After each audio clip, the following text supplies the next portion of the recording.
जिला धनबाद, जिससे मुनाफा कमाया था न सिर्फ राजनीतिक दलों ने बल्कि बॉलीवुड ने भी। लेकिन क्या किसी ने कभी भी समझने की कोशिश की धनबाद को? आज समझते हैं धनबाद को। नमस्कार, मेरा नाम है श्वेता पांडे और आप देखना शुरू कर चुके हैं आर्थिक धारा। शुरू करेंगे आज का वीडियो, लेकिन पहले सब्सक्राइब करें चैनल अभिलौटी। स्वागत है आपका। क्या ढुल्लू महतो बनेंगे सच्चे प्रतिनिधि झारखंडी मूल के करोड़ों लोगों के, या गुलाम बनेंगे लाखों लाख करोड़ की पूंजी को संचालित करने वाली शक्तियों के, या मोहरा बनेंगे झारखंड को लूटने वाले राजनीतिक तबकों के? ये सवाल न सिर्फ गूंज रहा है धनबाद में बल्कि पूरी गंभीरता से पसर रहा है पूरे झारखंड में। और ऐसा हो भी क्यों ना, धनबाद के संसदीय क्षेत्र के 72 सालों के इतिहास में हुआ है पहली बार कि किसी राष्ट्रीय पार्टी ने बनाया है एक झारखंडी को धनबाद से प्रत्याशी। कभी झारखंड के क्षितिज पर सूर्य की तरह चमकते थे दिशम गुरु शिबू सोरेन। उन्होंने भी नहीं की दावेदारी इस सीट पर। तो इस सवाल के जवाब को तलाशने के लिए जरूरी है खंगाला जाए इतिहास को। हर उस पन्ने को पलटना है जरूरी जो जुड़े हैं धनबाद के अतीत से। तो आज चर्चा करते हैं काले हीरे की राजधानी धनबाद की। पूरा वीडियो देखिएगा। दिनों के साल में बदलते वक्त की है ये कहानी, जिसे जुटाया है हमारी टीम ने काफी मेहनत से। और जो तथ्य मिलता है यहाँ, वो नहीं मिलता कहीं और। धनबाद और ढुल्लू महतो के उभरने को समझना नहीं है इतना आसान। इसकी डोर पकड़ चलना होगा मुगल कालीन युग में, सम्राट अकबर के शासनकाल में। 17 मार्च 1594 को शासक अकबर ने मान सिंह को नियुक्त किया अपने दूसरे बेटे जहांगीर उर्फ सलीम का गार्जियन। साथ ही घोषित किया बंगाल का वाइस रॉय भी। साथ में मिला बिहार, बंगाल, उड़ीसा का पूरा इलाका और साम्राज्य। अकबर के लिए ये इलाके थे सरदर्द। अक्सरहां मुगल शासन के खिलाफ होता था विद्रोह, खासकर अफगानियों से निपटना नहीं था आसान। मानसिंह ने इलाके को बांटा 3 हिस्सों में, वीरभूम, मानभूम और सिंहभूम। अपने जीवन काल में पूरे इलाके को रखा अपने काबू में। 171 साल बाद तत्कालीन मुगल शासक था शाह आलम। 1765 में उसने इन पूरे इलाकों की दीवानी सौंप दी ईस्ट इंडिया कंपनी को। दीवानी का अर्थ था टैक्स वसूलने का अधिकार मिलना। ईस्ट इंडिया ने अपनी व्यवस्था को मजबूत करने का शुरू किया अभियान। उसने किया जिलों का गठन। 1773 में गठित हुआ पंचेत जिला। 1805 में बना जंगल महल जिला। वर्ष 1833 में बनाया गया मानभूम जिला। इस जिले में शामिल किए गए 9 स्टेट। इनमें थे कतरासगढ़, टुंडी, नगर क्यारी, पांड्रा, सरायपुर, अंबिकापुरम, शिमलापाल, भलाईडीह, धालभूम। जिला मुख्यालय बना मानबाजार। 1838 में जिले का मुख्यालय आ गया पुरुलिया। लेकिन मानभूम जिले का क्षेत्र था काफी व्यापक। 7,896 वर्ग मील था इसका आकार। आज का बर्धमान, बांकुड़ा, पुरुलिया, धनबाद, बोकारो, गिरिडीह आदि। ब्रिटिश शासकों ने इसके क्षेत्रों का शुरू किया पुनर्गठन। वर्ष 1845, 1846, 1871 और 1879 में काटे गए इसके हिस्से। इस समय तक इसके पास रह गए मात्र 4112 वर्ग मील का इलाका। ब्रिटिशों ने कलकत्ता को बना रखी थी अपनी राजधानी। वर्ष 1905 में ब्रिटिश शासकों ने की स्वतंत्रता आंदोलन की चिंगारी को दबाने की साजिश। बंगाल का कर दिया गया विभाजन, पूर्वी बंगाल, पश्चिम बंगाल। इस निर्णय के खिलाफ पूरे बंगाल में शुरू हुआ आंदोलन। बंग भंग विरोधी आंदोलन का केंद्र बन गया कोलकाता। मारे गए 50,000 से अधिक लोग। दंगा, आगजनी में करोड़ों की संपत्ति हो गई नष्ट। तमाम कोशिशों के बाद भी शासक दबा नहीं सके आंदोलन को। आखिरकार बंगाल विभाजन का निर्णय वापस हुआ 1911 में, लेकिन सत्ता संचालन केंद्र कलकत्ता से चल गया दिल्ली। 1912 में बिहार उड़ीसा प्रोविंशियल कर दिया गया अलग, मानभूम जिला चल गया इस प्रांत में। 1 अप्रैल 1936 को अलग हुआ उड़ीसा, मानभूम रहा बिहार में ही। 1947 में आज़ादी मिलने के बाद भी मानभूम बिहार में ही रहा।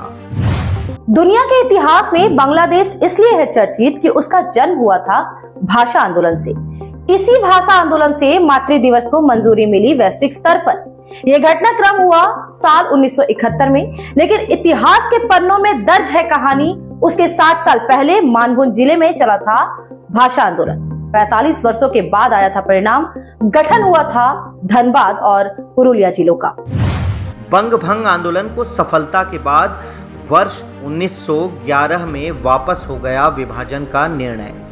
हार से तिलमिलाए ब्रिटिश शासकों ने वर्ष 1912 में बिहार उड़ीसा प्रोविंस को अलग कर दिया बंगाल प्रेसिडेंसी से। मानभूम चला गया बंगाल से बाहर। उसी समय मानभूम में शुरू हुआ भाषाई आंदोलन, लेकिन आज़ादी की लड़ाई में यह आंदोलन नहीं आ सका चर्चा के केंद्र में, लेकिन इसकी आग रही सुलगती।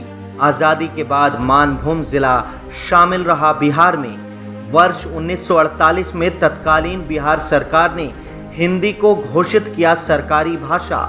मानभूम जिले में यह आदेश हुआ प्रभावी। इसके बाद भड़क उठी राख के नीचे दबी आग। मानभूम में बांग्ला भाषा को सरकारी भाषा बनाने की हुई मांग। 30 मई 1948 को कांग्रेस की हुई बैठक। 43 की तुलना में 55 मतों से गिर गया यह प्रस्ताव। आंदोलन तेज करने के लिए गठित हुआ लोक सेवा संघ। तिथि थी 14 जून 1948। संघ ने 3 चरणों में किया आंदोलन। 1949 से 1951 तक चला सत्याग्रह। सरकार ने आंदोलन पर लगा दी रोक। आंदोलन के नेता अतुल चंद्र घोष किए गए गिरफ्तार। हजारीबाग जेल में रखा गया उन्हें। हजारों आंदोलनकारी भी गए जेल। राघव कर्मकार की जेल में हो गई मौत। दूसरे चरण में चला हाल जोल आंदोलन। यह राष्ट्रपिता महात्मा गांधी के नमक आंदोलन से प्रभावित था। खेती उत्पादों की सार्वजनिक बिक्री होती रही। आंदोलन में 1954 में चला टूसू आंदोलन। संचालन हुआ 3 चरणों में। पहला चरण 9 जनवरी से 19 जनवरी तक, दूसरा चरण 20 जनवरी से 26 जनवरी और तीसरा चरण 27 जनवरी से 8 फरवरी तक। यह पुरुलिया के लोकगीत टूसू से प्रभावित था। 9 जनवरी को हेमचंद्र महतो के नेतृत्व में रघुनाथपुर में रैली निकाली गई। गाए गए टूसू गीत। पुलिस का चला दमन चक्र, लेकिन बढ़ता गया आंदोलन। इस बीच हुई नई राजनीतिक पहल। तिथि थी 23 जनवरी 1956। पश्चिम बंगाल के मुख्यमंत्री वीसी रॉय, बिहार के मुख्यमंत्री श्री कृष्ण सिंह ने मिलकर रखा प्रस्ताव। बिहार पश्चिम बंगाल का विलय कर बने पूर्व प्रदेश। सरकारी भाषाएं होंगी बांग्ला और हिंदी। कांग्रेस के वरीय नेताओं, लेफ्ट पार्टियों ने किया विरोध। हालांकि इस प्रस्ताव को बिहार विधानसभा में 24 फरवरी 1956 को मिल गई मंजूरी। 20 अप्रैल को मानभूम के पूंचा थाने के पाकबीरा गांव से शुरू हुई पदयात्रा कोलकाता तक। नेतृत्व किया लावण्य प्रभा घोष, अतुल चंद्र घोष ने। आंदोलनकारियों ने कोलकाता में दी गिरफ्तारी। आंदोलन को देखते हुए केंद्र सरकार ने 23 दिसंबर 1953 को गठित किया स्टेट रीऑर्गेनाइजेशन कमीशन। 5 फरवरी 1955 को हुई सुनवाई। 10 अक्टूबर 1955 को सौंपी गई रिपोर्ट। बंगाली बहुल इलाकों को मिलाकर पुरुलिया जिला गठन का दिया गया सुझाव। इधर संसद ने निरस्त कर दिया दोनों राज्यों के विलय का प्रस्ताव। लोकसभा में 17 अगस्त 1956 को, राज्यसभा में 28 अगस्त 1956 को मिली Bengal Bihar border boundary bill को मंजूरी। पुरुलिया जिले में शामिल किए गए मानभूम के 19 थाने, लेकिन टिस्को के विशेष आग्रह पर 3 थाने पटमदा, ईचागढ़ और चांडिल रह गए बिहार में ही। 1 नवंबर 1956 को 16 थानों के साथ पुरुलिया जिले को स्वीकार किया बंगाल सरकार ने। मानभूम जिले का अस्तित्व हो गया समाप्त। 24 अक्टूबर 1956 को बना धनबाद जिला। इसमें शामिल किया गया धनबाद सदर अनुमंडल, चास, चंदन क्यारी थाना। खनिज खनन के कारण वर्ष 1928 से ही था धनबाद पुलिस जिला। जिले में बने 2 अनुमंडल, धनबाद सदर और बाघमारा। धनबाद सदर में थे 6 प्रखंड तो बाघमारा में थे 4। जिले के बड़े आकार को देखते हुए धनबाद बोकारो में बनाए गए पुलिस मुख्यालय भी। 1 अप्रैल 1991 को गठन हुआ बोकारो जिले का।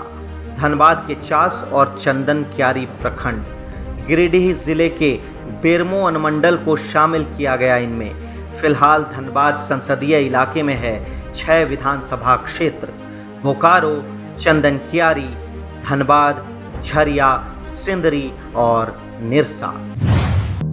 तो ये थी कहानी धनबाद जिले के अतीत की। मानभूमि में चले भाषा आंदोलन से बिल्कुल अछूता रहा था धनबाद, क्योंकि इसकी भौगोलिक, सामाजिक, आर्थिक, सांस्कृतिक संरचना थी अलग। पुरुलिया था ग्रामीण तो धनबाद था औद्योगिक इलाका। इस वीडियो में इतना ही। बने रहे आर्थिक धारा के साथ, क्योंकि हम जुड़े हैं अपनी माटी अपनी छाती से। मिलते हैं धनबाद संसदीय इतिहास के दूसरे वीडियो से जल्द ही। अब कुछ खबरें फटाफट। एक और ईसीएल कर्मी की गई जान। घटना है अंडाल के जामबाद कोलियरी की। ठेका श्रमिक रंजीत बावरी जामबाद कोलियरी के 4 नंबर पीठ में उतरा था कार्य के लिए, लेकिन हो गया दुर्घटना का शिकार। इलाज के लिए उसे दुर्गापुर अस्पताल में कराया गया भर्ती, जहां डॉक्टरों ने रंजीत की मौत की पुष्टि। आक्रोशित श्रमिकों ने लगाया प्रबंधन पर लापरवाही का आरोप। नौकरी और मुआवजे की मांग पर आईएनटीटीयूसी के बैनर तले किया प्रबंधन का घेराव। प्रबंधन ने दिया आश्वासन। ईसीएल का मैनेजमेंट सीधे जामबाद नहीं, होल ईसीएल में लोग सेफ्टी को 12 बजा दिया। लोग सेफ्टी के नाम पे लूट चल रहा है, सेफ्टी के नाम पे चोरी चल रहा है, सेफ्टी के नाम पे खदान के अंदर में अनसेफ चल रहा है। ये तो काम कर रहा है लोग। इसके लिए हम लोग बोल दिए हैं, अगर इसको ठीक ठाक नहीं कीजिएगा, एग्रीमेंट हुआ है, उसका डिपेंडेंट को जो देना है ईसीएल एग्री किया है, एग्रीमेंट में सभी लोग साइन किए हैं। स्टेशन मंगाया, तुरंत एम्बुलेंस लाए, एम्बुलेंस पर लोड करके ले गए दुर्गापुर। अच्छा, उसके बाद वहाँ डॉक्टर चेक किया, डॉक्टर चेक करके मतलब वहाँ से मतलब आप साथे में थे? हम साथे में थे। क्या लग रहा बार बार इस तरह का घटना हो रहा है जामबाद कोलियरी में? सेफ्टी का कोई व्यवस्था नहीं है अंदर में। कितने दिनों से ड्यूटी कर रहे हैं? कितने दिनों से ड्यूटी कर रहे थे? बोरे अंडरग्राउंड में सेफ्टी का कोई व्यवस्था है कि नहीं? नहीं, सब वहाँ पर सेफ्टी था। टूट गया कभी, मतलब नया लगा था, पहले पटा था। सेफ्टी ऑफिसर अंदर में थे? नहीं, वहाँ पर मैनेजर नहीं। बर्दवान दुर्गापुर से भाजपा प्रत्याशी है दिलीप घोष। बीते 13 मई को उनके क्षेत्र में हो गया मतदान। चुनाव के दौरान भी वे सुबह सुबह रहते थे सक्रिय। चुनाव बीतने के बाद भी एंजॉय कर रहे हैं हर सुबह। सुबह 7 बजे बच्चों और सहयोगियों के साथ प्रसन्न मुद्रा में खेला क्रिकेट। कभी की बल्लेबाजी तो कभी गेंदबाजी। चुनाव के दौरान लगातार हो रहे हमलों पर दी प्रतिक्रिया। तृणमूल के गुंडों को दी चुनौती, इसलिए तृणमूल ने रखा निशाने पर। दिलीप घोष निजे जोरे जेते, बाकीरा पार्टी जोरे छेड़ दीछन सब लड़ाई করছেন না অনেকেই। ওরা ভেবেছিল যে বর্ধমান সিটটা এমনি জিতে নেবে আর গুন্ডা দিয়ে নিয়ে জিতে নেবে। দুটোই আমি বাধা দিয়েছি। প্রথম থেকেই বলেছি আমরা ছাড়বো না, জিততে এসেছি, লিড বাড়াবো। আর যেখানে যেখানে গুন্ডারা বদমাইশি করতো তাদের সামনে আমি দাঁড়িয়েছি। আমি যে চুপচাপ চলে আসতাম, কিছুই হতো না, আর লোকে বেরিয়ে ভোট দিত না। বর্ধমানের ইতিহাসে এত পিসফুল ভোটিং হয়নি কোনো। আর যা ভোট সেদিন যা ভোটিং। वार्ड नंबर 90 के रानीगंज हिल बस्ती बावड़ी पाड़ा में आयोजित हुआ कीर्तन। वार्ड नंबर 89 के डोम पाड़ा के निवासियों संग हुआ विवाद। पथराव के साथ साथ जमकर हुई मारपीट। दोनों पक्षों से घायल हो गए कई लोग। बोरो चेयरमैन मुजम्मिल शहजादा की पहल पर घायलों को दाखिल करवाया गया निजी अस्पताल में। दोनों पक्षों से हुई है 4 की गिरफ्तारी। आरोप है कि शराब पीने के कारण हुआ विवाद। स्थिति बनी हुई है तनावपूर्ण। कांथी संसदीय क्षेत्र में भाजपा प्रत्याशी है सौमेंद्र अधिकारी। उनके समर्थन में शुभेंदु अधिकारी ने रामनगर के देवली हाट इलाके में चलाया जनसंपर्क अभियान। बड़ी संख्या में पार्टी कार्यकर्ता हुए शामिल। प्रार्थी को भूमिपुत्र बताया शुभेंदु अधिकारी ने। ममता बनर्जी सरकार पर जमकर बोला हमला। तीसरी बार नरेंद्र मोदी की सरकार बनाने का किया दावा। কোনো নাম টাম দরকার নেই, পদ্ম যেখানে ভোট সেখানে হারবে মমতা ব্যানার্জি। নন্দীগ্রামে যেমন হেরেছিল এই ভোটে হারবে। আর 4 তারিখ বিকেল থেকে ওদের পার্টি অফিস খোলার লোক পাওয়া যাবে না।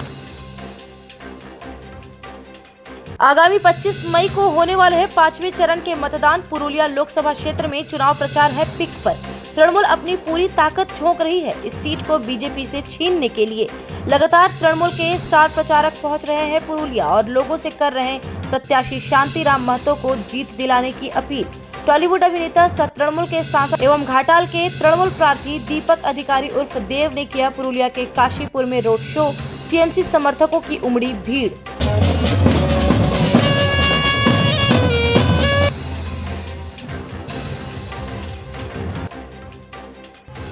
और बांकुड़ा लोकसभा केंद्र में भी 25 मई को होने वाले हैं मतदान। बीजेपी लगा रही दमखम इस सीट पर जीत कायम रखने के लिए।